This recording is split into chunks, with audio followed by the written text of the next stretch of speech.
Beloved, welcome back to the shop. I'm starting off today's video in a very foul mood. The tax assessor comes rolling into my property unannounced, asking about this and asking about that, and what they wanted was they wanted to know what happened to those shipping containers that you had here. I see that they're gone now. Do you know that they tax you on those? I said they were rented. You're charging me taxes or assessing additional value because of shipping containers? Should be just the opposite. It should decrease the value, but it just further solidifies my growing, burning desire to extricate myself from that government, local, federal, whatever, doing as little as possible as I can to support them. The tide is turning, beloved. The tide is certainly turning on the way that we the way that we look upon these civil servants. A lot of people are seeing them more as an enemy than they are as a helpmate, but here we are. So we move one step further today. We'll be installing, this is part 2, installing the EcoFlow Smart Panel into the off-grid shop. We did the solar panels yesterday, and we're going to put this up today and get it all fired up. Jack is in the back working on the solar panels, pulling the cable through. So we might be charging today, so we'll see where it takes us. Let's take a look at what we've got in front of us, and then we'll get started on the project. Here's what I'm thinking, gentlemen. I'm going to put the whole off-grid power system and the EcoFlow Ultra, the battery stacks, right here. So this panel needs to mount on these, is it Gertz or Perlins? I always forget. One of them is on the roof and one of them is on the wall, and I never can remember which is which. So I've got some extruded aluminum squares left over from building the bed in the adventure van, and I thought, why don't we put these guys up here like this?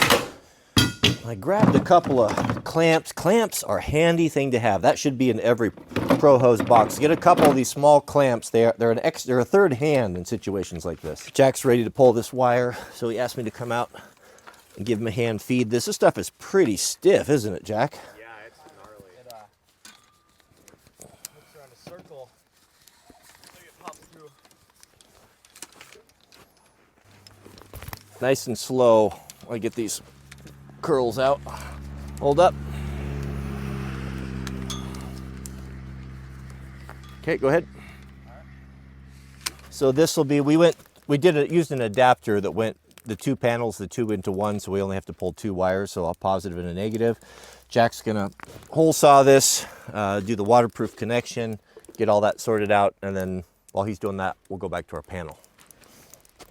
How about we put this first leg right here? We'll flush it with the bottom. I'll stay off to the left of this so I don't have to drill through 2 layers. We'll use the old double clamp there when your little clamps are not strong enough. I've got these little self-tapping pan head screws. These are handy as a pocket in a shirt when you're working with steel stud and such. They have actually a little drill bit on the end of them, and they actually cut pretty good. So I think I've got enough room I can get in there on the back end with my small drill. Maybe that one clamp will be enough. It's kind of in my way there, but just barely making it.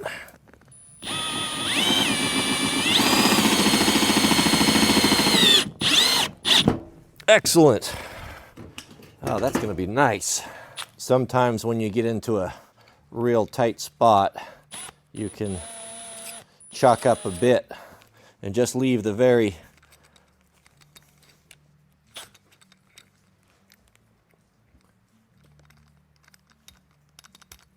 Come on now. There you go.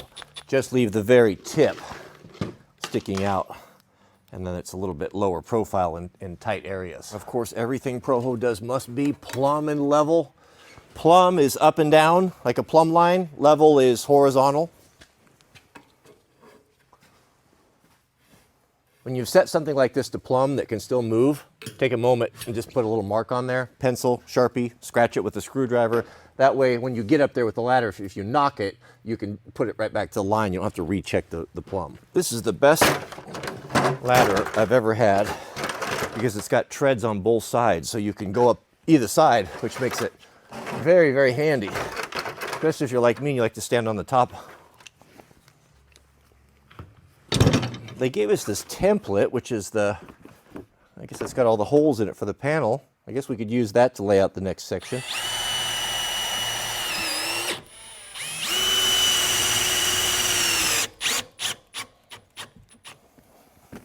This is why that M12 stuff is so handy. You wouldn't get the bigger drill in here, but I can get it in here.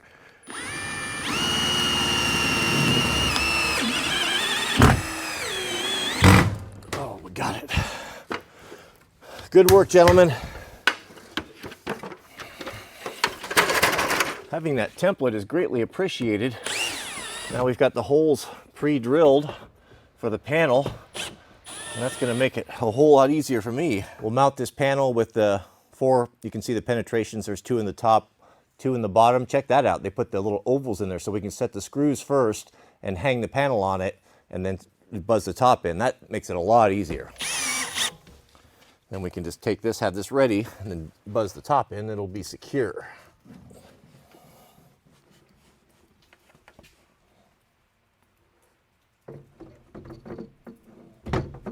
Thank goodness for templates. You know, I have to say that I think Milwaukee tools are really, really good, but I'm convinced that their bits are not. I'm not finding that they hold very well, and they don't last as long as what I'm used to from DeWalt. Maybe it's just my think so, but I don't think that they make very good bits. The ones I'm getting haven't been of late. Hold on. Did you click that thumbs up? Go ahead, I'll wait. All right, you got that done? All right, this is our last one, and I think we can get some power to it.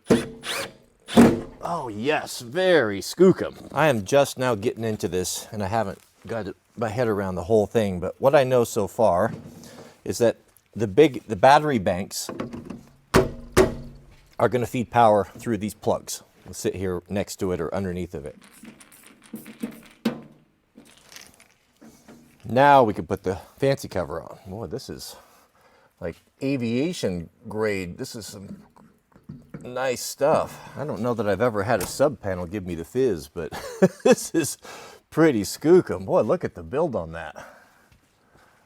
Okay, so yeah, I'll be interested to, I'll read up on this, and when we hook all this up, I'll know what I'm talking about. But our individual circuits will be in here. These are the knockouts, and we can label it, and then the power feed on the bottom. All right, let's hook up the batteries. This is the EcoFlow Delta Pro Ultra. This is 2 pieces. This is the smallest configuration. This is the big battery. Now you can stack 5 of these on here, and the whole top is the inverter. So even though we're not wired up, we don't have any circuits wired up in the shop, we still have 240 and all this stuff that we can use in the meantime until then.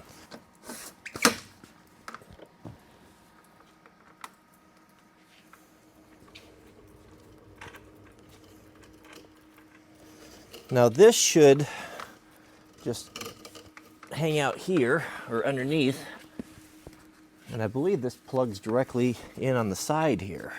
Shall we give her the smoke test? This is the feed for the panel, I believe.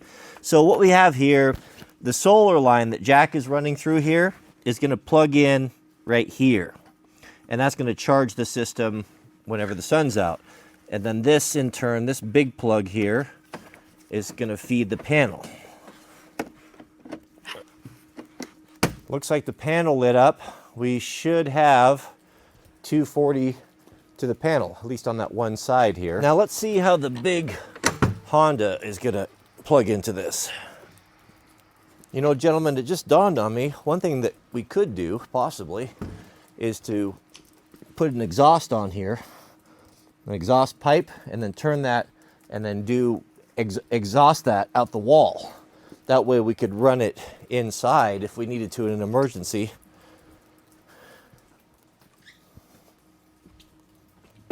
Whoops. Now the question is, how do we get power from the generator into the Ultra? I've got 3 pigtails here. So the first one is going to be, this is going to be used for charging the batteries from a generator. This will go, this is a 30 amp 240, and this is the standard, I forget the name of this plug, but this is the standard one that's going to come on your bigger generators, and that's quarter turn. So this plugged into that, like this here, is going to charge that. But I'm going to need to get an extension because that's going to be a little bit too short. The second way is going to be with this plug here. Now that was 240. This is going to be 120. So I can plug it in with any wall socket here, for example, and I believe, yeah, this port right here. Now that's going to charge it with 120. Just for fun, let's go fire up the generator and we'll see how quickly it charges or what the charge rate is.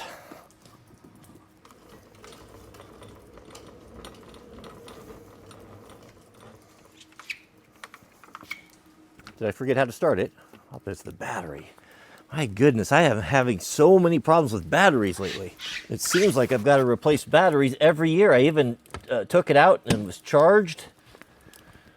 I mean, the thing shouldn't, I mean, it's brand new. It hasn't ran for 6 months, but it should hold for that. Hopefully I've got the horsepower to pull start a 7,000 generator. Oh, yes. Turn on our eco throttle. We'll just use the 110 or the 120 cord here because it's long enough. The other one's too short.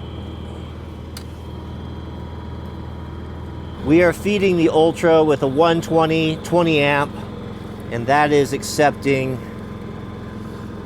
1800 watts from just a 120. So at 61%, this will be filled up or fully charged in an hour and a half, pushing 1800 watts. Gentlemen, you are just in time for Tradcon lunch. Oops. My Tradcon, bless her, provides 3 hot meals a day for the family. It is no small task. Today we have, looks like we have Mrs. W's famous homemade tomato soup in a mug. Super hot. What's in this? Homemade bread, chocolate chip cookies, apple slices, and Oregon cheese. Several of you were cross in the comments yesterday about not doing the final episode of the cheapest diesel heater on Amazon. You wanted to see how well it was doing down at the tent. I've been using it every day for a week, and I've actually got it running right now. It's been running for a couple hours, and we'll go down there after lunch and I'll show you. All right, let's head down to the tent and we'll see how that little heater's doing.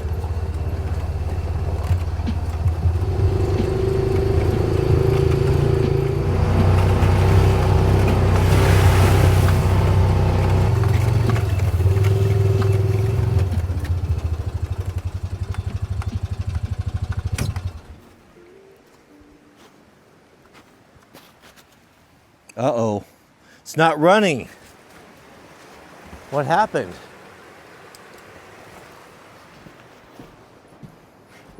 What happened here? Are we out of diesel? Are we out of power? No, it's got power.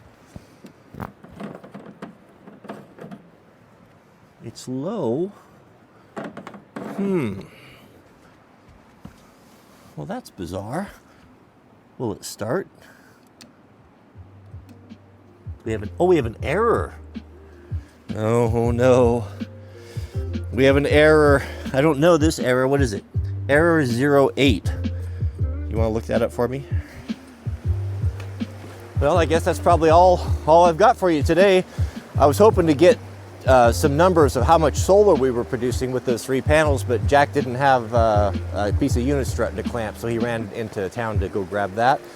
So I guess we'll pick that up next time, and I don't have anything to report on the heater. So first person that can give me what it is that the error code number 8 is and how to fix it will win Comment of the Day award. May God bless you and your families. Please keep us in your prayers, and we'll see you all on the next video.